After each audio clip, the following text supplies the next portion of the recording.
we get a tremendous amount of feedback from readers, which is the important thing. We get a lot of response from government, as we did in Agent Orange. And what I hear through our sort of informally from readership surveys is that readers are really lapping this stuff up. They look for the exclusives in the Star. They want them every day, like not just on Saturday and Sunday like we used to do it. So you'll see a lot of our stories, our investigative pieces will run during the week. And it's neat. And our website, too. The website's really great, and they promote the stories, and then we get a big bump in readership from that as well. So after the first Agent Orange story came out, saying that the Department of Lands and Forests had used this stuff way back in the 50s, 60s, and 70s, that kind of set off a little firestorm of emails and calls.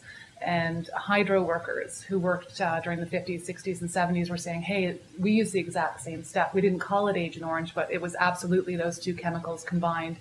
And they started talking about their illnesses and information about what they were working with and how they did it. I think that's definitely a big return. We've had hundreds of calls and emails on that story in the last couple of days, and the other day I was kind of amazed. I'd never received so many calls in one afternoon. I went away for a few hours, came back. My voicemail had 60 messages on it. I didn't even know a voicemail service could accept 60 messages. So just trying to get back to everybody now and figure out what the next story is.